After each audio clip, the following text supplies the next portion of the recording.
வெள்ளி விளையாடி நேயர்களுக்கு சாய் சுதாவின் அன்பு வணக்கங்கள். கூலி சினிமா ரசிகையாக கூலி திரைப்படத்தை பற்றிய கருத்துக்கள் சாற்றில் தொடர்கிறது. இந்த பதிவில் நாம் என்ன பார்க்க போகிறோம்னா, அந்த கூலி திரைப்பட குழுவினருக்கு நன்றி அப்படின்னு தான் நான் சொல்ல போகிறேன். சென்சார் போர்டுக்கு நன்றி அப்படின்னு சொல்ல போகிறேன். எதுக்காக அப்படின்னு பார்த்தீங்கன்னா, இதுக்கு சர்டிஃபிகேட் ஏன் கொடுத்தாங்க அப்படின்னு எல்லாரும் கேட்குறாங்க. எந்த படத்துலையும் காட்டாதான் காட்டிட்டாங்க, இதுக்கு போய் சர்டிஃபிகேட் அப்படின்னு சொல்கிறாங்க. ஆனால் நான் அதுக்கு பாராட்டுகள் சொல்லுவேன். ஏன் அப்படின்னா, கொலை கொலை கொலை அதுவும் கொடூரமான கொலைகள் அப்படி தான் நடக்குது. மற்ற படத்தில் காட்டாததாக காட்டுறாங்கன்னு நம்ம கேட்கக்கூடாது. ஏன் அப்படின்னா, அவ்வளோ தூரம் நம்ம மனசில் அப்படியே சர்வ சகஜமாக மனசில் பதிஞ்சிடுச்சு. அதே மாதிரி வளர் தலைமுறையினரும் பதியக்கூடாது அப்படிங்கிறதுக்காக போட்டாங்கன்னு வச்சுக்கலாமே. பெரிய பெரிய நகரங்களில் எல்லாம் சின்ன குழந்தைங்களை உள்ளார விடலை அப்படிங்கிறாங்க. ரொம்ப நல்ல விஷயம். அதனால் நமக்கு எப்படி சர்வ சகஜமாக பழகிடுச்சு பாருங்கள்.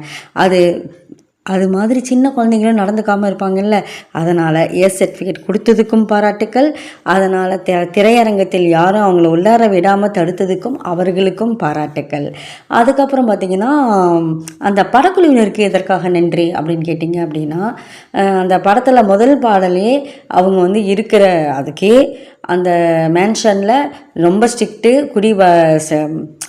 டெஸ்ட்டு செஞ்சு மிஷின் வச்சு டெஸ்ட்டு செஞ்சு தான் உள்ளார விடுறாங்க அப்படின்னு சொல்கிறாங்க. அப்படிப்பட்ட மேன்ஷன்லேயே அவ்வளோ மதுபான பாட்டில்கள் மறைச்சி வச்சுருக்கிறாங்க. ஒரு பெரிய அண்டா நிறையா அதை கொட்டுறாங்க அப்படின்னு காட்டுறாங்க. கடைசியில் அதில் என்ன பண்ணிடுறாரு ரஜினிகாந்த், மேலேருந்து கீழே கொட்டி கமுத்தி விட்டுறாரு.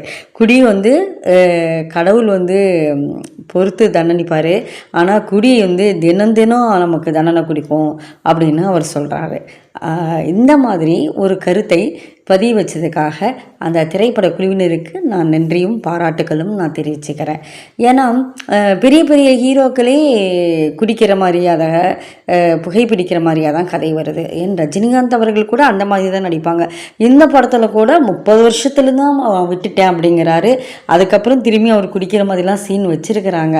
இருந்தாலும் அதையும் தவிர்த்திருந்தாலும் இன்னும் கொஞ்சம் நன்றாக இருந்திருக்கும்.